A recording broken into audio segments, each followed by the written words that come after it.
ಪುಲ್ವಾಮಾದವರು ಪ್ರಾಂಜಲ್ನ ಬರ್ಡೇನ celebrate ಮಾಡ್ತಾ ಇರ್ಬೋದು, but army ಯಾವತ್ತೂ ಒನ್ ಮ್ಯಾನ್ ಶೋ ಅಲ್ಲ.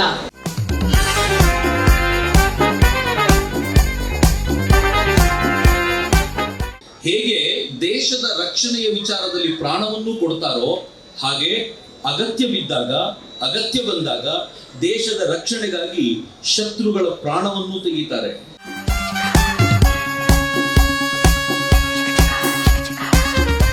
ನಮ್ಮ ಮಾತೃಧಾಮದ ಸಂಸ್ಥೆ ಕಡೆಯಿಂದ ಆಚರಣೆ ಮಾಡೋದಕ್ಕೆ ತುಂಬ ಹರ್ಷಿತರಾಗಿದ್ವಿ.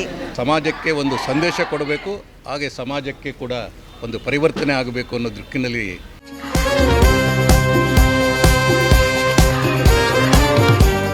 ಗಡಿನಲ್ಲಿ ಈ ಹಾರ್ಟ್ನ ತೆಗೆದು ಕೈನಲ್ಲಿಟ್ಕೊಂಡು ನಾವು ರಕ್ಷಣೆ ಮಾಡ್ತೀವಿ. ಹುತಾತ್ಮರಾದಂಥ ಸೈನಿಕರ ಕಥೆಯನ್ನು ಕೇಳ್ತಾ ದೇಶ ಪ್ರೇಮವನ್ನು ಎಲ್ಲ ಯುವಕರು ಬೆಳೆಸ್ಕೊಂಡು ದೇಶಕ್ಕಾಗಿ ಅವರು ಕೂಡ ಸೇವೆಯನ್ನು ಸಲ್ಲಿಸಬೇಕು.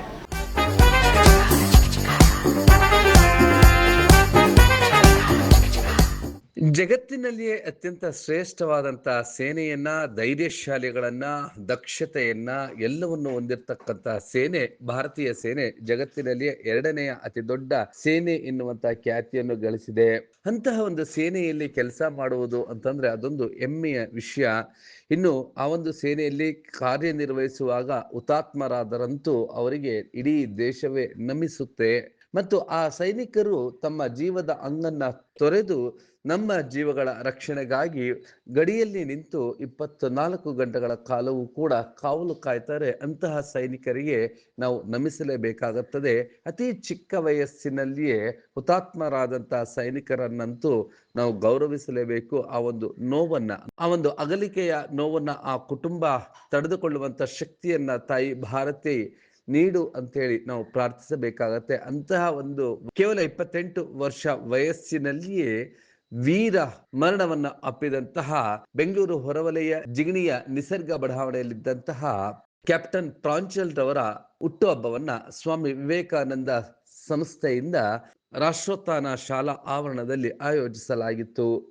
ಇಲ್ಲಿ ಹುತಾತ್ಮರಾದಂತಹ ವೀರ ಯೋಧ ಕ್ಯಾಪ್ಟನ್ ಪ್ರಾಂಜಲ್ ರವರ ತಂದೆಯವರಾದಂತಹ ಇವರು ನಿವೃತ್ತ ಮಂಗಳೂರು ರಿಫೈನರಿ ಆಯಿಲ್ನ ನಿರ್ದೇಶಕರು ಆಗಿದ್ದಂತಹ ವೆಂಕಟೇಶ್ ಮತ್ತು ಅನುರಾಧರವರು ಕೂಡ ಈ ಒಂದು ಕಾರ್ಯಕ್ರಮದಲ್ಲಿ ಭಾಗವಹಿಸಿದ್ದರು. ಹಾಗೆಯೇ ಪ್ರಾಂಜಲ್ ರವರ ಅಜ್ಜಿ ಮತ್ತು ತಾತ ಕೂಡ ಈ ಒಂದು ಕಾರ್ಯಕ್ರಮದಲ್ಲಿ ಭಾಗವಹಿಸಿದ್ದರು. ಕಾರ್ಯಕ್ರಮದಲ್ಲಿ ನಿವೃತ್ತ ಸೈನಿಕರನ್ನು ಕೂಡ ಗೌರವಿಸುವಂತ ಕಾರ್ಯಕ್ರಮ ಆಯೋಜನೆಗೊಂಡಿತ್ತು. ಕಾರ್ಯಕ್ರಮದಲ್ಲಿ ದೇಶಭಕ್ತಿ ಗೀತೆಗಳನ್ನ ಶಾಲಾ ಮಕ್ಕಳು ಅತ್ಯಂತ ದೇಶಭಕ್ತಿಯಿಂದ ಕೂಡಿದಂತಹ ಆ ಒಂದು ಸಾಂಸ್ಕೃತಿಕ ಪ್ರದರ್ಶನಗಳನ್ನು ಕೂಡ ನೀಡಿದರು. ಕಾರ್ಯಕ್ರಮದಲ್ಲಿ ಮುಖ್ಯ ಭಾಷಣಕಾರರಾಗಿ ಸೂಲಿಬೆಲೆ ಚಕ್ರವರ್ತಿರವರು ಭಾಗವಹಿಸಿದ್ದರು. ಈ ಒಂದು ಸಂದರ್ಭದಲ್ಲಿ ವಿಧಾನ ಪರಿಷತ್ ಸದಸ್ಯರಾದಂತಹ ಗೋಪಿನಾಥ್ ರೆಡ್ಡಿರವರು ಹಾಗೂ ಈ ಒಂದು ಸ್ವಾಮಿ ವಿವೇಕಾನಂದ ಸಂಸ್ಥೆಯ ಮುಖ್ಯಸ್ಥರಾದಂತಹ ಗಾಯತ್ರಿ ಗೋಪಿನಾಥ್ ರೆಡ್ಡಿರವರು ಭಾಗವಹಿಸಿದ್ದರು. ಕಾರ್ಯಕ್ರಮದ ಎಲ್ಲ ದೃಶ್ಯಗಳನ್ನ ನೋಡೋಣ ಬನ್ನಿ.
ಹೌದು, ವೀರ ಸೇನಾನಿ ಪ್ರಾಂಜಲ್ ರವರು ನಮ್ಮನ್ನ ಅಗಲಿ ಈಗ 3 ವರ್ಷಗಳ ಆಗುತ್ತಿದೆ. ಇವರು 2023 ನವೆಂಬರ್ 22ರಂದು ಜಮ್ಮು ಕಾಶ್ಮೀರದ ರಜೌರಿಯಲ್ಲಿ ಭಯೋತ್ಪಾದನಾ ನಿಗ್ರಹ ಕಾರ್ಯಾಚರಣೆಯಲ್ಲಿ ವೀರ ಮರಣವನ್ನ ಹೊಂದಿದ್ದರು. ಕ್ಯಾಪ್ಟನ್ ಪ್ರಾಂಜಲ್ ರವರು 63ನೇ ರಾಷ್ಟ್ರೀಯ ರೈಫಲ್ಸ್ ನಲ್ಲಿ ಕ್ಯಾಪ್ಟನ್ ಆಗಿ ಸೇವೆಯನ್ನ ಸಲ್ಲಿಸ್ತಾ ಇದ್ರು. ಮೂಲತಃ ಕರ್ನಾಟಕದವರು. ಮತ್ತೊಂದು ಇವರ ತಂದೆ ತಾಯಿ ಮಂಗಳೂರಿನವರು ಆಗಿದ್ರು ಕೂಡ ಬೆಂಗಳೂರಿನಲ್ಲಿ ಬಂದು ನೆಲೆಸಿದ್ರು ಮತ್ತು ಬೆಂಗಳೂರಿನಲ್ಲಿಯೇ ಇವರು ವಿದ್ಯಾಭ್ಯಾಸವನ್ನು ಕೂಡ ಮಾಡಿದ್ದರು. ಧೈರ್ಯಶಾಲಿ ಕ್ಯಾಪ್ಟನ್ ಪ್ರಾಂಜಲ್ ವೆಂಕಟೇಶ್ ಮತ್ತು ಅನುರಾಧರವರ ಏಕೈಕ ಪುತ್ರರಾಗಿದ್ದರು. ಈ ಒಂದು ಕಾರ್ಯಕ್ರಮದಲ್ಲಿ ಭಾಗವಹಿಸಿದ್ದಂತಹ ಕ್ಯಾಪ್ಟನ್ ಪ್ರಾಂಜಲ್ ರವರ ತಾಯಿಯವರಾದಂತಹ ಅನುರಾಧರವರು ತಮ್ಮ ಮಗನ ಬಗ್ಗೆ ಮತ್ತು ಸೇನೆಯಲ್ಲಿ ಕೆಲಸ ಮಾಡುವಂತವರ ಬಗ್ಗೆ ಕೂಡ ಹೆಮ್ಮೆಯಿಂದ ತಮ್ಮ ಆ ಒಂದು ಮಾತುಗಳನ್ನಾಡಿದ್ದು ಹೀಗೆ. ಪ್ರಾಂಜಲ್ ಡಿಪಾರ್ಚರ್ ಆದ ಕೂಡಲೇ ನಾವು ಫಸ್ಟ್ ಪಬ್ಲಿಕ್ ಫಂಕ್ಷನ್ ಅಟೆಂಡ್ ಮಾಡಿದ್ದು ಮಾತೃಧಾಮದವರು.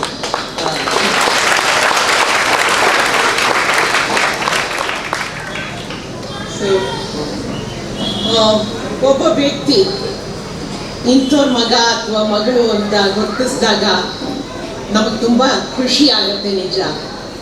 ಆದರೆ ಈ ವ್ಯಕ್ತಿ ಇಂಥವ್ರ ಅಪ್ಪ ಅಥವಾ ಅಮ್ಮ ಅಂತ ಗುರುತಿಸಿದಾಗ ಅದಕ್ಕಿಂತ ಹೆಚ್ಚು ಆನಂದ ಸಿಗುತ್ತೆ.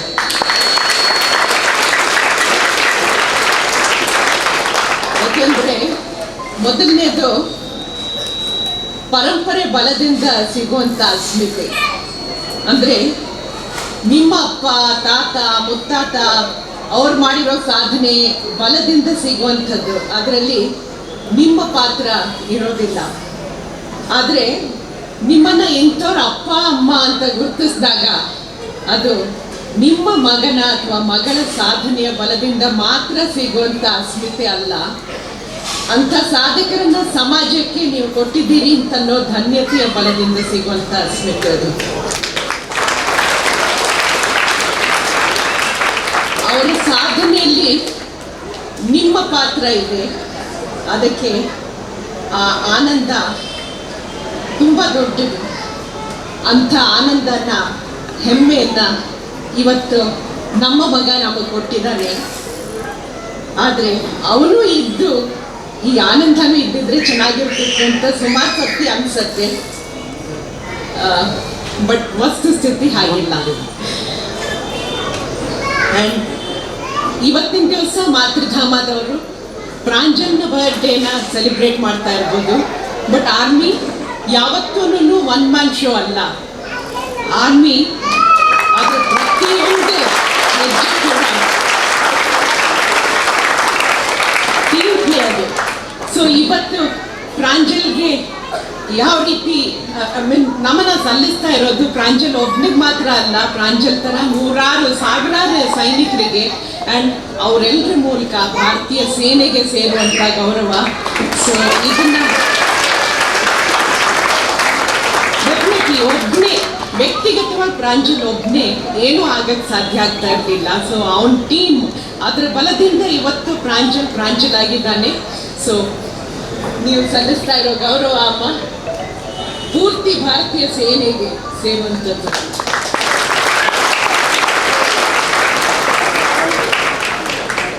ಯೋಧ ಆಗೋದು ಎಲ್ಲರ ಬತ್ತಿನ ಮಾತಲ್ಲ ಅಂತ ನಮಗೊತ್ತು. ಆದರೆ ಮದ್ದು ಗುಂಡು ಹಿಡಿದು ಗಡಿಯಲ್ಲಿ ನಿಂತು ಹೋರಾಡಿ ಯೋಧರಾಗೋದು ಎಲ್ರಿಗೂ ಸಾಧ್ಯ ಆಗದೆ ಇರ್ಬೋದು. ಆದರೆ ಬದುಕು ಅಂತನೋ ಕುರುಕ್ಷೇತ್ರದಲ್ಲಿ ನಾವೆಲ್ಲರೂ ಯೋಧರಾಗಲೇಬೇಕು. ಫೈನಲಿ ಯೋಧ ಅಂತಂದ್ರೆ ಯಾರು? ಅತಿ ವಿಷಮ ಪರಿಸ್ಥಿತಿಯನ್ನ ಎದೆಗುಂದದೆ ಎದುರಿಸೋನೇನೆ ಯೋಧ. ಹಾಗಾಗಿ ನಮ್ಮ ಜೀವನದಲ್ಲಿ ನಾವು ಯೋಧರಾಗಬೇಕು. ನಮ್ಮೆದುರಿಗಿರುವಂಥ ವಿಷಮ ಪರಿಸ್ಥಿತಿಗಳನ್ನು ಮೆಟ್ಟಿ ನಿಂತು ನಾವು ವಿಜಯೋತ್ಸವ ಆಚರಿಸಬೇಕು. ವಿಶೇಷವಾಗಿ ವಿದ್ಯಾರ್ಥಿಗಳು ಇದರತ್ತ ಗಮನ ಹರಿಸಬೇಕು. ಪರ್ಸೆಂಟೇಜ್ ಚೆನ್ನಾಗಿ ಬರಲಿಲ್ಲ ಅಂತ, ಬೇಕಾದ ಕಡೆ ಸೀಟ್ ಸಿಗಲಿಲ್ಲ ಅಂತ ಎಷ್ಟು ಜನ ವಿದ್ಯಾರ್ಥಿಗಳು ಅವ್ರ ಜೀವ ಕಳ್ಕೊಳ್ಳೋದನ್ನ ನೋಡ್ತಾನೆ ಇದ್ದೀವಿ. ತುಂಬ ಸಂಕಟ ಆಗತ್ತೆ.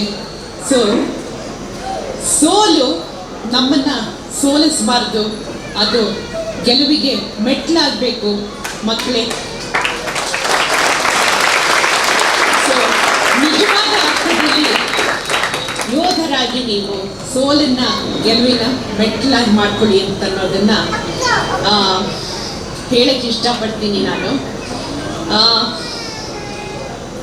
ಮತ್ತೆ ಸಾಮಾನ್ಯವಾಗಿ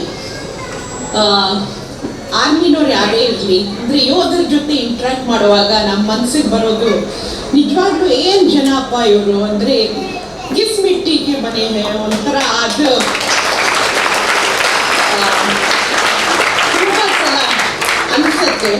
ಪ್ರಾಂಜಲ್ ಅವರು ಇವತ್ತು ಇಲ್ಲೇ ಇದ್ದಾರೆ, ನಮ್ಮ ಜೊತೆಲೇ ಇದ್ದಾರೆ. ಅವರ ಆತ್ಮ, ತಂದೆ ತಾಯಿ ಇಲ್ಲಿದ್ದಾರೆ ಅಂದರೆ, ಮತ್ತು ಇಷ್ಟೊಂದು ಸೈನಿಕರು ಅವ್ರ ಜೊತೆಲಿ ಕೆಲಸ ಮಾಡಿದವರು, ಅವ್ರಿಗಿಂತ ಮೊದಲು ಕೆಲಸ ಮಾಡಿದವರು ಇಲ್ಲಿದ್ದಾರೆ ಅನ್ನೋ ಒಂದು ಅಭಿಪ್ರಾಯ, ಆ ಒಂದು ಹುತಾತ್ಮರ ಒಂದು ಆತ್ಮದಲ್ಲಿದ್ದು ನಮ್ಮ ಜೊತೆಲಿ ಇದ್ದಾರೆ ಅಂತ ನಾನಿವತ್ತು ಭಾವನೆ ಮಾಡಿ ಪ್ರಾಂಜಲ್ ಅವರ ಬರ್ತ್ಡೇಗೆ ಹ್ಯಾಪಿ ಬರ್ತ್ಡೇ ಆಮೇಲೆ ಹೇಳೋಣ. ಮೊದಲು ಅವರಿಗೆ ಜೈಕಾರ ಹೇಳಬೇಕು, ಅಮರ್ ರಹೆ.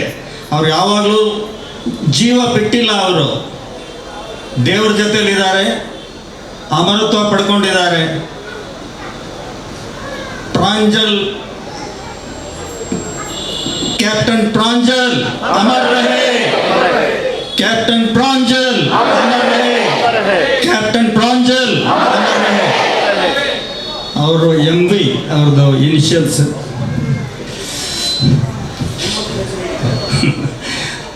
ನನ್ನ ಮಗನ ಹೆಸರು Balaji Naidu. He was in Navy and he was in INS Ashwin. Pranjal ಅಂದರೆ ನನಗೆ ಗೊತ್ತಿದ್ದಂಗೆ ಒಂದು ಭಗವದ್ಗೀತೆ ಓದ್ತಾ ನಿಷ್ಕಲ್ಮಶ ಅಂತ ನನಗೆ I think while reading, while studying Bhagavad Gita ಸ್ವಲ್ಪ ಆಗಾಗ ಓದ್ತಾ ಇರ್ತೀವಿ. ನಮ್ಮ ಸ್ನೇಹಿತರಿನ್ಯಾರು ಭಗವದ್ಗೀತೆ, ರಾಮಾಯಣ ಅಥವಾ ಜನದ ಜೊತೆಯಲ್ಲಿ ನಾವು ಓಡಾಡೋದು, ಸೋಷಿಯಲ್ ಸರ್ವಿಸ್ ಅಂದರೆ ಅದು ಸಣ್ಣ ವರ್ಡ್ ಆಗುತ್ತೆ. ಸಮಾಜದಲ್ಲಿ ಅವ್ರ ಒಡನಾಟದಲ್ಲಿ ಅವರ ಒಳ್ಳೆತನ ಆಗಬೇಕು, ಅವ್ರು ಮುಂದುವರಿಬೇಕು ಅನ್ನೋ ಒಂದು ಅಭಿಪ್ರಾಯ ಇಟ್ಕೊಂಡು ಇದರಲ್ಲಿ ನನ್ನ ಮಗ ನನ್ನ ಜೊತೆಲಿ ಇದ್ದಾನೆ ಅಂತ ನಾನು ತಿಳ್ಕೊಳ್ತೀನಿ. ಒಬ್ಬ ಸೈನಿಕ ಅವನ ಒಂದು ಮೊದಲನೇ ಹೆಜ್ಜೆ ಇಡಬೇಕು ಅಂದರೆ ಇನ್ಸ್ಪಿರೇಷನ್ ಯಾರು? ಶ್ರೀಕೃಷ್ಣ ಪರಮಾತ್ಮ. ಹೇಗೆ ಪ್ರತಿಯೊಬ್ಬನು ಭಗವದ್ಗೀತೆ ಮೇಲೆ ಕೈ ಇಟ್ಟು ಪ್ರಮಾಣ ಮಾಡಬೇಕಾಗುತ್ತೆ. ನಾನು ನೀರಿನಲ್ಲೂ ಹೋಗ್ತೀನಿ, ಆಕಾಶದಲ್ಲೂ ಹೋಗ್ತೀನಿ, ಭೂಮಿ ಮೇಲೂ ಹೋಗ್ತೀನಿ, ಪ್ರಾಣ ಕೊಡೋದಿಕ್ಕೆ ಸಿದ್ಧ. ಅಮ್ಮ ಹೇಳಿದ್ರು, the country for A soldier comes first and foremost. The respect, the dignity and integrity of the country is always in his mind. He will stand in -50° in the Siachen glacier. He can serve, and he also can serve in the deserts of Rajasthan with 50+50°. ಕಾರ್ಯಕ್ರಮದಲ್ಲಿ ಮುಖ್ಯ ಭಾಷಣಕಾರರಾಗಿ ಭಾಗವಹಿಸಿದ್ದಂತಹ ಸುಲಿಬೆಲೆ ಚಕ್ರವರ್ತಿರವರು ಕೂಡ ನೆರೆದಿದ್ದವರನ್ನ ಉದ್ದೇಶಿಸಿ ಮಾತನಾಡಿದ್ದು ಹೀಗೆ. ಹುತಾತ್ಮ ಯೋಧರ ತಂದೆ ತಾಯಿಯಂದ್ರು ನೋಡಿದ್ದೀರಿ ಅಲ್ವಾ? ಇವತ್ತು ಹುತಾತ್ಮ ಯೋಧನೊಬ್ಬನ ಅಜ್ಜ ಅಜ್ಜಿ ಕೂಡ ನೋಡ್ತೀವಿ. ನನ್ನ ಜೀವನದಲ್ಲಿ ಮೊದಲನೇ ಬಾರಿ ನೋಡ್ತೀನಿ. ಈಗ ಒಬ್ಬ ಯೋಧನ ಅಜ್ಜ ಅಜ್ಜಿ ಬಹಳ ಕಷ್ಟ ರೀ. ಅಪ್ಪ ಅಮ್ಮ ಆದ್ರೂ ಹೇಗಾದ್ರೂ ಅದನ್ನು ಜೀರ್ಣಿಸ್ಕೊಳ್ತಾರೆ. ಆದ್ರೆ ಅಜ್ಜ ಅಜ್ಜಿಗೆ ಮೊಮ್ಮಗನನ್ನ ಕಳ್ಕೊಳ್ಳೋದಿದೆಯಲ್ಲ, ಅದು ಬಹಳ ಕಷ್ಟದ ಸಂಗತಿ. ಆದರೆ ಅದನ್ನು ಅತ್ಯಂತ ಹೆಮ್ಮೆಯಿಂದ ಸ್ವೀಕರಿಸಿ ನನ್ನ ಮೊಮ್ಮಗನನ್ನ ಕಳ್ಕೊಂಡಿದ್ದಲ್ಲ, ಈ ರಾಷ್ಟ್ರದ ಹುತಾತ್ಮರ ಪಟ್ಟಿಗೆ ಆ್ಯಡ್ ಮಾಡಿದ್ದು ಅಂತ ಬಹಳ ಹೆಮ್ಮೆಯಿಂದ ಸ್ವೀಕಾರ ಮಾಡುವ ಭಾವ ಇದೆಯಲ್ಲ, ನಾನು ಯಾಕೆ ಅಂಥವರನ್ನ ನೋಡ್ಬೇಕು ಗೊತ್ತಾ? ಈ ಥರದ ಪ್ರಸಂಗಗಳನ್ನ ಹೇಗೆ ಸ್ವೀಕರಿಸಬೇಕು ಅಂತ ಅರ್ಥ ಮಾಡ್ಕೊಳ್ಳಿಕ್ಕೆ ನೋಡಬೇಕು. ಅವರನ್ನ ನಮ್ಮಲ್ಲಿ ಅನೇಕರಿದ್ದಾರೆ, ಮಗ ರಾತ್ರಿ ಇಲ್ಲಿಂದ ಬಿಡದಿಗೆ ತಟ್ಟೆ ಇಡ್ಲಿ ತಿನ್ಲಿಕ್ಕೆ ಅಂತ ಬೈಕಲ್ಲಿ ಹೋಗ್ತಾನೆ. ಇಲ್ಲಿಂದ ಬಿಡದಿಗೆ ಬಹಳ ಜನರು ನೋಡಿದ್ದೀನಿ ನಾನು. ಹೋಗ್ಬೇಕಾದ್ರೆ ದಾರಿಯಲ್ಲಿ ಆಕ್ಸಿಡೆಂಟ್ ಆಗಿ ಸಾಯ್ತಾನೆ. ಅವನು ಏನೂ ಮಾಡಲಿಲ್ಲ, ತಟ್ಟೆ ಇಡ್ಲಿ ತಿನ್ಲಿಕ್ಕೆ ಹೋದವನು ಆಕ್ಸಿಡೆಂಟ್ ಇಂದ ಸತ್ತ. ತಂದೆ ತಾಯಿಯಿಂದ ಜೀವನ ಪರ್ಯಂತ ಕಣ್ಣೀರಿಡೋದು ನೋಡ್ಬೇಕು. ಮಗನನ್ನು ಕಳ್ಕೊಳ್ಳೋದ್ರಲ್ಲಿ ಏನಿರಲಿಲ್ಲ. ಆದ್ರೆ ಇನ್ನೂ ಕೆಲವರು ತಂದೆ ತಾಯಿಯಂದಿರಿರ್ತಾರೆ, ಅವರು ತಮ್ಮ ಮಕ್ಕಳನ್ನ ಯಾವ್ದಕ್ಕೆ ಕಳ್ಕೊಂಡಿರ್ತಾರೆ ಅಂತಂದ್ರೆ ಈ ರಾಷ್ಟ್ರದ ಗೌರವ ರಕ್ಷಣೆಗಾಗಿ ಅವರನ್ನ ಸಮರ್ಪಿಸಿಕೊಂಡಿರ್ತಾರಲ್ಲ, ಅಂಥವ್ರ ಮುಖದಲ್ಲಿ ಎಂಥ ಮಂದಹಾಸ ಇರುತ್ತೆ ಅಂತಂದ್ರೆ ನನ್ನ ಮಗ ರಾಷ್ಟ್ರಕ್ಕೆ ಸಮರ್ಪಣೆಯಾದ ಅಂತ. ನನಗೆ ಅವರಿಬ್ಬರನ್ನು ನೋಡಿದಾಗ ನನಗೆ ಅನ್ನಿಸ್ತಾ ಇತ್ತು, ಅಂತ ಅದ್ಭುತವಾಗಿರುವಂತ ಗೌರವವನ್ನ ಮಗ ಕೊಟ್ಟು ಹೋಗಿದ್ದಾನೆ ಅಂತ. ಮಕ್ಕಳು ತಂದೆ ತಾಯಿಗಳಿಗೆ ಇನ್ನೇನು ಕೊಡ್ಲಿಕ್ಕೆ ಸಾಧ್ಯ ಅಂತಂದ್ರೆ ಇಷ್ಟೇ ಅಂತ ನನಗೆ ಯಾವಾಗಲೂ ಅನ್ಸುತ್ತೆ. ಭಾರತದ ಸೇನೆ, ನಾನು ಬಹಳ ಕಾಲ ಹಂಗೆ ಅನ್ಕೊಳ್ತಿದ್ದೆ, ಸೇನೆಗೆ ಸೇರೋದು ಅಂತಂದ್ರೆ ತಮ್ಮ ಮಕ್ಕಳನ್ನ ಕಳ್ಕೊಳ್ಳಿಕ್ಕೋಸ್ಕರ ಸೇರಿಸೋದು ಅಂತ. ಆದ್ರೆ ಹಾಗೇನೂ ಇಲ್ಲ. ಭಾರತದ ಸೈನಿಕರು ಹೇಗೆ ದೇಶದ ರಕ್ಷಣೆಯ ವಿಚಾರದಲ್ಲಿ ಪ್ರಾಣವನ್ನು ಕೊಡ್ತಾರೋ, ಹಾಗೆ ಅಗತ್ಯ ಬಿದ್ದಾಗ, ಅಗತ್ಯ ಬಂದಾಗ ದೇಶದ ರಕ್ಷಣೆಗಾಗಿ ಶತ್ರುಗಳ ಪ್ರಾಣವನ್ನು ತೆಗಿತಾರೆ. ಅದನ್ನ ನೆನ್ಪಿಟ್ಟುಕೊಳ್ಳಿ. ಇಲ್ಲಿರುವಂತ ಬಹಳ ಜನ ವಿದ್ಯಾರ್ಥಿಗಳಿದ್ದೀರಿ, ಎಂತೆಂತ ಸೈನಿಕರು ಈ ನಾಡಿನಲ್ಲಿ ಆಗಿ ಹೋಗಿದ್ದಾರೆ ಅಂತಂದ್ರೆ ನಂಗೆ ಗೊತ್ತು. ಪ್ರಾಂಜಲರ ಬಗ್ಗೆ ನೀವೆಲ್ಲರೂ ಕೇಳಿದ್ದೀರಿ. ಪ್ರಾಂಜಲರ ಜೀವನ ಹೆಂಗಿತ್ತು ಗೊತ್ತಾ? ಅವರ ತಾಯಿ ಒಂದು ಸಾಲು ಬರೆದಿದ್ದಾರೆ. ಈ ಇಡೀ ಪುಸ್ತಕದ ಆರಂಭ ಹಂಗಿದೆ. ಏನ್ ಬರೀತಾರೆ ಗೊತ್ತಾ? ಮಗು ಪ್ರಾಂಜಲ್, ನೀನ್ ಲೈಫ್ ಲಾಂಗ್ 28 ಆಗಿ ಉಳಿದ್ಬಿಟ್ಟಲ್ಲ. ಪ್ರಾಂಜಲ್ 29 ಆಗದೇ ಇಲ್ವಲ್ಲ, ಪ್ರಾಂಜಲ್ಗೆ 30 ಆಗದೇ ಇಲ್ವಲ್ಲ. ಪ್ರಾಂಜಲ್ಗೆ ಎಷ್ಟು ವರ್ಷ ಅಂತ ಕೇಳಿದ್ರೆ 28 ವರ್ಷ ಅಷ್ಟೇ. ಪ್ರಾಂಜಲ್ ಅವತ್ತು 28, ಇವತ್ತು 28, ಇನ್ನು 100 ವರ್ಷ ಕಳೆದ ನಂತರವೂ ಪ್ರಾಂಜಲ್ಗೆ ಎಷ್ಟು ವಯಸ್ಸಾಗಿರುತ್ತೆ ಅಂದ್ರೆ 28 ವಯಸ್ಸಾಗಿರುತ್ತೆ. 28 ಅನ್ನೋದನ್ನ ಶಾಶ್ವತಗೊಳಿಸಿ ಹೋಗ್ಬಿಟ್ಟಿಲ್ಲ ಮಗನೇ ಅಂತ ಮಗನಿಗೆ ಅವರು ಪ್ರೀತಿಯಿಂದ ಮೊದಲನೇ ಪುಟದಲ್ಲೇ ಬರೀತಾರೆ. ಹೌದಲ್ವೇನು ಬರೀತಾರೆ? ಆ ಹುಡುಗ 28ರಲ್ಲಿ ಹೋಗ್ಬೇಕಾದ್ರೆ ನಾನು ಯಾಕೆ ಪ್ರಾಂಜಲ್ ಬಗ್ಗೆ ಬಹಳ ಗೌರವದಿಂದ ಅಭಿಮಾನದಿಂದ ಮಾತಾಡ್ತೀನಿ ಅಂತಂದ್ರೆ, ಹೋಗ್ಬೇಕಾದ್ರೆ ಸುಮ್ಮನೆ ಹೋಗ್ಲಿಲ್ಲ. ರಜೌರಿ ಭಾಗದಲ್ಲಿ ಆತ ಗಸ್ತು ತಿರುಗ್ತಾ ಇರುವಾಗ ಒಳಗಡೆ ಭಯೋತ್ಪಾದಕರು ನುಗ್ಗು ಬಿಟ್ಟಿದ್ದಾರೆ, ಅವ್ರ ಅಂದಾಜು ಫೈರಿಂಗ್ ಮಾಡ್ತಿದ್ದಾರೆ ಅಂತ ಗೊತ್ತಾದಾಗ ಯೂಶುವಲ್ ಏನ್ ಮಾಡ್ತಾರೆ ಗೊತ್ತಾ? ಅವರು ತಮ್ಮನ್ನು ತಾವು ರಕ್ಷಿಸ್ಕೊಳ್ತಾರೆ. ಅವರನ್ನ ಒಳಗೆ ಬರದಂತೆ ತಡೆಯೋದಕ್ಕೆ ಏನೇನ್ ಬೇಕೋ ಎಲ್ಲ ಮಾಡ್ತಾರೆ. ಎಲ್ಲ ಸೋಲ್ಜರ್ಗಳು ಮಾಡ್ತಾರೆ ಆ ಕೆಲಸನ. ಆದ್ರೆ ಪ್ರಾಂಜಲ್ 28ನೇ ವಯಸ್ಸಲ್ಲಿ ಏನ್ ಮಾಡ್ತಾರೆ ಗೊತ್ತಾ? ಹುಡುಗ ಇಲ್ಲೇ ಇದ್ರೂ ಗೊತ್ತಿಲ್ಲ, ಅವರ ರಕ್ಷಣೆ ತಮ್ಮ ಮೊದಲ ಕರ್ತವ್ಯ ಅಂತ ಗುಂಡಿನ ದಾಳಿ ಆಗ್ತಾ ಇರುವಾಗ ಅದರ ನಡುವೆ ಹೋಗಿ ಅವರನ್ನೆಲ್ಲ ಪಕ್ಕಕ್ಕೆ ಸರಿಸಿ ಅವರನ್ನು ಉಳಿಸಿ ಇವ್ರ ಜೊತೆ ನೇರವಾಗಿ ಕಂಬ್ಯಾಟ್ ಅಲ್ಲಿ ನಿಂತ್ಕೊಳ್ತಾರೆ. ಎಲ್ಲಿವರೆಗೂ? ತಾನು ಏಟು ತಿಂದು ಬಿದ್ದು ಇನ್ನೊಂದು ರಿಇನ್ಫೋರ್ಸ್ಮೆಂಟ್ ಬರೋವರೆಗೂ ಆ ಭಯೋತ್ಪಾದಕರು ಒಳಗೆ ಬರದಂತೆ ಅವರನ್ನ ತಡೆದು ಅಲ್ಲೇ ನಿಲ್ಲಿಸಿ, ರಿಇನ್ಫೋರ್ಸ್ಮೆಂಟ್ ಬಂದು ಅವರ ಸಾವಾಗೋದನ್ನ ನೋಡುವವರೆಗೂ ಅವರು ತನ್ನ ಜೀವವನ್ನು ಹಿಡ್ಕೊಂಡು ಕೊನೆಯಲ್ಲಿ ಪ್ರಾಣ ಕೊಡ್ತಾರಲ್ಲ, ಅದು ಪ್ರಾಂಜಲ್.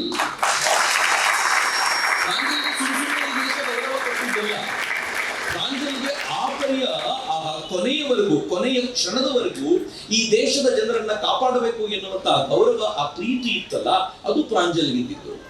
ಪ್ರಾಂಜಲರಿಂದ ಪಡ್ಕೊಳ್ಬೇಕಾಗಿರುವಂತ ಅತ್ಯಂತ ಶ್ರೇಷ್ಠವಾದ ತುಂಬಾ ಜನ ತರುಣ ತರುಣಿಯರಿದ್ದೀರಿ. ಆಲೋಚನೆ ಮಾಡಿ, ನಾನೊಬ್ಬ ಇಂಜಿನಿಯರ್ ಆಗಿದ್ದೀನಿ, ಒಂದು AC ರೂಮ್ ನಲ್ಲಿ ಕೆಲಸ ಮಾಡ್ತೀನಿ.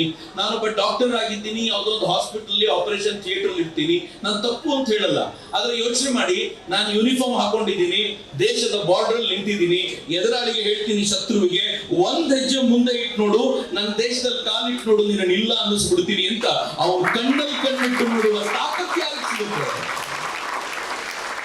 ಇಂಥ ಅದ್ಭುತವಾದ್ದು. ಹಾಗೆ ಈ ಒಂದು ಕಾರ್ಯಕ್ರಮದಲ್ಲಿ ಭಾಗವಹಿಸಿದ್ದ ಇತರರು ಕೂಡ ಮಾತನಾಡಿದ್ದು ಹೀಗೆ. ನಮ್ಮ ಮಾತೃಧಾಮದ ಸಂಸ್ಥೆ ಕಡೆಯಿಂದ ಆಚರಣೆ ಮಾಡೋದಕ್ಕೆ ತುಂಬ ಹರ್ಷಿತರಾಗಿದ್ವಿ. ಮತ್ತು ಇದನ್ನು ಯಾವುದೇ ರೀತಿಯಲ್ಲಿ ಯಶಸ್ವಿಗೊಳಿಸಲೇಬೇಕು ಅಂತನೋ ಸಂಕಲ್ಪ ತೊಟ್ಟಿದ್ವಿ. ಅವರ ತಾಯಿ ತಂದೆ ಬಂದು ಅವರ ಮೂಲಕ ಅನೇಕ ಯೋಧರನ್ನು ಒಂದುಗೂಡಿಸಿ ಒಟ್ಟಿಗೆ ಸೇರಿಸಿ ಅವರೊಟ್ಟಿಗೆ ನಾವು ಕ್ಯಾಪ್ಟನ್ ಪ್ರಾಂಜಲ್ ಅವರನ್ನು ಹುಟ್ಟುಹಬ್ಬವನ್ನು ಆಚರಣೆ ಮಾಡಿ ಇವತ್ತು ನಾವು ಯಶಸ್ವಿಗೊಳಿಸಿದ್ದೀವಿ ಕಾರ್ಯಕ್ರಮ ಅಂತ ಅಂದ್ಕೊಂಡಿದ್ದೀವಿ. ಇನ್ನೂ ಮುಂದಿನ ದಿನಗಳಲ್ಲಿ ಹೆಚ್ಚು ಕಾರ್ಯಕ್ರಮಗಳನ್ನು ಆಯೋಜಿಸಿ ಈ ಥರ ಸಮಾಜಕ್ಕೆ ಒಂದು ಅವೇರ್ನೆಸ್ಸನ್ನು ಕೊಡಬೇಕು ಅಂತನ್ನೋ ದೃಷ್ಟಿಕೋನದಿಂದ ಪ್ರತಿ 2 ವರ್ಷದಿಂದ ನಾವು ಮಾತೃಧಾಮದ 4 ಗೋಡೆ ಮಧ್ಯೆ ಮಾತ್ರ ನಿರಂತರವಾಗಿ ನಡೆಸ್ಕೊಂಡು ಬರ್ತಾ ಇದ್ವಿ. ಈ ಸಲ ಇದು ಜನರಿಗೆ ಸಲ್ಲಬೇಕಾದ ಮತ್ತು ಜನರಿಗೆ ತಿಳಿಯಬೇಕಾದ, ದೇಶಕ್ಕೆ ಎಲ್ಲರೂ ಹೊಣೆ. ಪ್ರತಿಯೊಬ್ಬ ವ್ಯಕ್ತಿಯಲ್ಲೂ ಕೂಡ ದೇಶ ಪ್ರೇಮ, ಸ್ವಾವಲಂಬಿಯ ಬದುಕು ಮತ್ತು ಸಮಾಜಕ್ಕೆ ಉಪಯೋಗ ಆಗ್ತಕ್ಕಂಥ ಚಿಂತನೆಗಳನ್ನು ಕೊಟ್ಟಂಥ ಸ್ವಾಮಿ ವಿವೇಕಾನಂದರ ಪ್ರೇರಣೆಯಿಂದ ಈ ಟ್ರಸ್ಟನ್ನು ನಡೆಸ್ತಾ ಇದ್ದೀವಿ. ಆ ಟ್ರಸ್ಟಿನ ಮುಖಾಂತರ ಸಮಾಜಕ್ಕೆ ಒಂದು ಸಂದೇಶ ಕೊಡಬೇಕು, ಹಾಗೆ ಸಮಾಜಕ್ಕೆ ಕೂಡ ಒಂದು ಪರಿವರ್ತನೆ ಆಗಬೇಕು ಅನ್ನೋ ದಿಕ್ಕಿನಲ್ಲಿ ಈ ಕಾರ್ಯಕ್ರಮಗಳನ್ನು ನಾವು ನಿರಂತರವಾಗಿ ಆಯೋಜನೆ ಮಾಡ್ತಾ ಇದ್ದೀವಿ. ಭಾರತೀಯತೆ, ಭಾರತೀಯ ಮೌಲ್ಯಗಳು, ಭಾರತೀಯ ಚಿಂತನೆಗಳು ಸದಾಕಾಲ ಬೆಳಗಬೇಕು ಅನ್ನತಕ್ಕಂಥ ಉದಾತ್ತವಾದ ಒಂದು ಭಾವನೆಯಿಂದ ಈ ಕಾರ್ಯಕ್ರಮಗಳನ್ನು ಆಯೋಜನೆ ಆಹ್ವಾನ ಮಾಡಿ ಅವರಿಗೆ ತಕ್ಕಂಥ ಸನ್ಮಾನ. ಈ ರೀತಿ ಸನ್ಮಾನ ತುಂಬ ರೇರ್, ಯಾವಾಗಲೂ ಆಗೋದಿಲ್ಲ. ಈ ಒಂದು ಸಂಸ್ಥೆಗೆ, ಸ್ವಾಮಿ ವಿವೇಕಾನಂದ ಸಂಸ್ಥೆ ಮತ್ತು ಮಾತೃಧಾಮ, ಈ ಒಂದು ಆರ್ಗನೈಸೇಷನಲ್ಲಿ ಒಂದು ಪಾಲ್ಗೊಂಡಂಥ ಮತ್ತು ಮಕ್ಕಳು ತುಂಬ ಚೆನ್ನಾಗಿ ಅವರ ಒಂದು ಕಲ್ಚರಲ್ ಪರ್ಫಾರ್ಮೆನ್ಸ್ ಎಲ್ಲ ದೇಶಭಕ್ತಿಗೆ ಸಂಬಂಧಪಟ್ಟಂಥ ಕಲ್ಚರಲ್ ಪ್ರೋಗ್ರಾಮ್, ಈ ರೀತಿ ಪ್ರತಿಯೊಂದು ಸ್ಕೂಲಲ್ಲೂ ನಾವು ಮಾಡ್ತಾ ಬಂದರೆ, ಪ್ರತಿಯೊಂದು ಇನ್ಸ್ಟಿಟ್ಯೂಷನಲ್ಲೂ ಈ ರೀತಿ ಕಾರ್ಯಕ್ರಮ ನಡೆದರೆ ನಮ್ಮ ಭಾರತದ ಒಬ್ಬೊಬ್ಬ ಪ್ರಜೆನೂ ದೇಶಭಕ್ತ ಆಗ್ತಾನೆ ಅನ್ನೋದು ನಮ್ಮ ಒಂದಿದು. ನಾವು ಒಂದು 38-39 ವರ್ಷ ಸರ್ವಿಸ್ ಮಾಡಿದ್ರಲ್ಲಿ ಏನೋ ಒಂದು ಸ್ವಲ್ಪ ಹೇಳೋದಕ್ಕೆ ನಮಗೆ ಸಾಧ್ಯ ಆಯಿತು. ಆದರೆ ಈ ರೀತಿ ಆಗಾಗ ನಮ್ಮ ಸಪ್ರೇಟಾಗಿ ಒಂದು ತಿಂಗಳಿಗೊಂದು ಸಾರಿ ಅಥವಾ 3 ತಿಂಗಳಿಗೊಂದು ಸಾರಿ ನಮ್ಮನ್ನು ಈ ಇನ್ಸ್ಟಿಟ್ಯೂಷನ್ಗಳಿಗೆ ಕರೆದು ಒಂದು ಮಕ್ಕಳಿಗೆ ಪ್ರೇರಣೆ ಕೊಡಿ. ಸೈನ್ಯ ಏನು, ಸೈನ್ಯದಲ್ಲಿ ಏನು ಮಾಡ್ತಾರೆ, ಸೈನಿಕ ಹೋದ್ರೆ ಏನಾಗುತ್ತೆ, ಇದನ್ನೆಲ್ಲ ನಾವು ಆ ಮಕ್ಕಳಿಗೆ ಹೇಳಿ ಒಂದು ಇನ್ಸ್ಪಿರೇಷನ್ ಕೊಟ್ಟು, ಪ್ರತಿಯೊಬ್ಬ ಪ್ರಜೆಯೂ, ಪ್ರತಿಯೊಬ್ಬ ಮಕ್ಕಳು ನಮ್ಮ ದೇಶದ್ದು ಎಲ್ಲರೂ ಸೈನಿಕರೇ. ಅದನ್ನು ಆ ಒಂದು ಉದ್ದೇಶದಿಂದ ನಾವು ಯಾವಾಗಲೂ ತಯಾರಾಗಿದ್ದೀವಿ. ನಮ್ಮನ್ನು ಕರೆದು ಆಹ್ವಾನ ಮಾಡಿ ಅವಕಾಶ ಕೊಟ್ಟಾಗ ಮಕ್ಕಳಿಗೆ ಇನ್ಸ್ಪಿರೇಷನ್ ನೋಡಿ. ಮಕ್ಕಳಲ್ಲಿ ಬೇಕಾಗಿರೋದು ಕ್ಯಾರೆಕ್ಟರ್ ಬೇಕು. ಫಸ್ಟ್ ಆಫ್ ಆಲ್ ದೇಶದ ಬಗ್ಗೆ, ನಮ್ಮ ಸಂಸ್ಕೃತಿ ಬಗ್ಗೆ ಅದನ್ನು ನಾವು ಹೇಳಬೇಕು. ಅದರಲ್ಲಿ ಸೋಲ್ಜರ್ ಹೇಳ್ತಾನೆ ಅಂದರೆ ಜನಗಳಿಗೆ ಇಂಪ್ರೆಷನ್ ಜಾಸ್ತಿ ಬರುತ್ತೆ. ಒಬ್ಬ ಮಿನಿಸ್ಟರ್ ಹೇಳೋದಕ್ಕೂ ಒಬ್ಬ ಸೋಲ್ಜರ್ ಹೇಳೋದಕ್ಕೂ ವ್ಯತ್ಯಾಸ ಇದೆ. ಯಾಕೆಂದರೆ ನಮ್ಮಲ್ಲಿ ದೇಶಭಕ್ತಿಯಿಂದಲೇ ನಾವು ಹೋಗಿದ್ದು, ದೇಶಭಕ್ತಿಯಿಂದಲೇ ನಾವು ಪ್ರಾಣ ಕೊಡೋದು, ದೇಶಭಕ್ತಿಯಿಂದಲೇ ನಾವು ಅಲ್ಲಿ ಗಡಿನಲ್ಲಿ ಈ ಹಾರ್ಟ್ನ ತೆಗೆದು ಕೈನಲ್ಲಿಟ್ಕೊಂಡು ನಾವು ರಕ್ಷಣೆ ಮಾಡ್ತೀವಿ. ಹುತಾತ್ಮರಾದ ನಂತರ 4ನೇ ವರ್ಷದ ಹುಟ್ಟುಹಬ್ಬವನ್ನು ನಮ್ಮ ರಾಷ್ಟ್ರ ಸೇವಾ ಟ್ರಸ್ಟ್, ಸ್ವಾಮಿ ವಿವೇಕಾನಂದ ರಾಷ್ಟ್ರ ಸೇವಾ ಟ್ರಸ್ಟ್ ಮಾತೃಧಾಮದ ವತಿಯಿಂದ ನಿರಂತರವಾಗಿ ಮಾಡ್ಕೊಂಬರ್ತಾ ಇದ್ದೇವೆ. ಮುಖ್ಯ ಉದ್ದೇಶ ಏನು ಅಂದರೆ, ಈ ರೀತಿಯ ಹುತಾತ್ಮರಾದಂಥ ಸೈನಿಕರ ಕಥೆಯನ್ನು ಕೇಳ್ತಾ ದೇಶ ಪ್ರೇಮವನ್ನು ಎಲ್ಲ ಯುವಕರು ಬೆಳೆಸ್ಕೊಂಡು ದೇಶಕ್ಕಾಗಿ ಅವರು ಕೂಡ ಸೇವೆಯನ್ನು ಸಲ್ಲಿಸಬೇಕು. ಹಾಗೆ ಏನು ನಮಗೋಸ್ಕರ ನಮ್ಮ ನಾಳೆಗಳ ಸುಖಕ್ಕೋಸ್ಕರ ಅವರ ಇಂದಿನ ಜೀವನವನ್ನು ತ್ಯಾಗ ಮಾಡುವಂಥ ಸೈನಿಕರನ್ನು ಸ್ಮರಿಸಿ ಅವರ ತ್ಯಾಗ ಬಲಿದಾನಗಳನ್ನು ಕೊಂಡಾಡುವಂಥ ಮತ್ತು ಅವರಿಗೆ ಗೌರವ ಸಮರ್ಪಿಸುವಂಥ ಕಾರ್ಯಕ್ರಮ ಆಗಬೇಕು ಅಂತ ನಿರಂತರವಾಗಿ ಕೆಲಸವನ್ನು ಮಾಡ್ಕೊಂಡು ಬರ್ತಾ ಇರ್ತೀವಿ. ಈ ಕಾರ್ಯಕ್ರಮಕ್ಕೆ ಮುಖ್ಯವಾಗಿ ನಮ್ಮ ಮಾತೃಧಾಮ ಟ್ರಸ್ಟ್ನ ಅಧ್ಯಕ್ಷರು, ಮಹಾಪೋಷಕರಾದಂಥ ಶ್ರೀಮತಿ ಗಾಯತ್ರಿ ಗೋಪಿನಾಥ್ ರೆಡ್ಡಿ ಮತ್ತು ಗೋಪಿನಾಥ್ ರೆಡ್ಡಿ ಅವರ ನೇತೃತ್ವದಲ್ಲಿ ಈ ರೀತಿಯ ಕಾರ್ಯಕ್ರಮಗಳ ಅನೇಕ ಮಾಡ್ಕೊಂಬರ್ತಾ ಇದ್ದೀವಿ. ಕ್ಯಾಪ್ಟನ್ ಪ್ರಾಂಜಲ್ ಏನು ವೀರ ಯೋಧ ಅವರ ಹುತಾತ್ಮರ ಆದ ಮೇಲೆ ನಮ್ಮ ಸಂಸ್ಥೆಯಲ್ಲಿ ಬಂದು ಅವರ ಕುಟುಂಬ ತಂದೆ ತಾಯಿ ಬಂದು ಅವರ ಜನ್ಮದಿನವನ್ನು ಆಚರಣೆ ಮಾಡ್ತಾಯಿದ್ವಿ. ಕಳೆದ 3 ವರ್ಷಗಳಲ್ಲಿ ಮಾತೃಧಾಮ ಸಂಸ್ಥೆಯಲ್ಲಿ ಆಚರಣೆ ಮಾಡ್ತೀವಿ. ಇವತ್ತು ವಿಶೇಷವಾಗಿ ಇಲ್ಲಿ ಒಂದು ಬಹಿರಂಗವಾಗಿ ಒಂದು ಕಾರ್ಯಕ್ರಮವನ್ನು ಮಾಡಬೇಕು ಅಂಥೇಳಿ ಭಾರತೀಯ ಯುದ್ಧ ಸೇನೆಯ ಹಲವಾರು ಯುದ್ಧ ಸೇನೆಯ ಯೋಧರ ಅವರ ಅನುಭವಗಳನ್ನು ನಮ್ಮೊಟ್ಟಿಗೆ ಹಂಚ್ಕೊಳ್ತಕ್ಕಂಥ, ಹಲವಾರು ಜನರಿಗೆ ತಿಳಿಸ್ತಕ್ಕಂಥ ಒಂದು ಮಹತ್ವದ ಕಾರ್ಯವಿತ್ತು ಆಗಿದೆ. ನಿಜವಾಗಲೂ ಇವತ್ತು ಅತ್ಯಂತ ವಿಶೇಷವಾಗಿರ್ತಕ್ಕಂಥ ಕಾರ್ಯಕ್ರಮ. ಯೋಧರ ನಮನ, ಅವರ ಹುಟ್ಟುಹಬ್ಬವನ್ನು ನಾವು ಯೋಧರ ನಮನ ಅಂತೇಳಿ ಅವರಿಗೆ ಅರ್ಪಣೆ ಮಾಡ್ತಕ್ಕಂಥ ಕಾರ್ಯ ನಿರಂತರವಾಗಿ ಮಾಡ್ತೀವಿ. ಮುಂದಿನ ದಿವಸಗಳಲ್ಲಿ ಹೆಚ್ಚು ಇದರ ಬಗ್ಗೆ ಅರಿವು ಮೂಡಿಸ್ತಕ್ಕಂಥ, ಭಾರತೀಯ ಯುದ್ಧ ಸೇನೆಗೆ ಸೇರ್ತಕ್ಕಂಥ ಹಲವಾರು ಸಿಪಾಯಿಗಳನ್ನು ಮಾಡ್ತಕ್ಕಂಥ ನಿಟ್ಟಿನಲ್ಲಿ ಮಾತೃಧಾಮ ಸಂಸ್ಥೆ ತನ್ನ ಕಾರ್ಯವನ್ನು ಮುಂದುವರಿಸುತ್ತೆ. ಪ್ರಾಂಜಲ್ ರವರು ಮತ್ತೊಮ್ಮೆ ಹುಟ್ಟಿ ಬರಲಿ ಮತ್ತು ಆ ಒಂದು ಅಗಲಿಕೆಯ ನೋವನ್ನು ತಡೆದುಕೊಳ್ಳುವಂತ ಶಕ್ತಿಯನ್ನ ವೆಂಕಟೇಶ್ ಮತ್ತು ಅನುರಾಧರವರಿಗೆ ನೀಡಲಿ ಎಂಬುದೇ ನಿಮ್ಮ ಬ್ಲೂಮ್ ಟಿವಿಯ ಆಶಯವಾಗಿದೆ.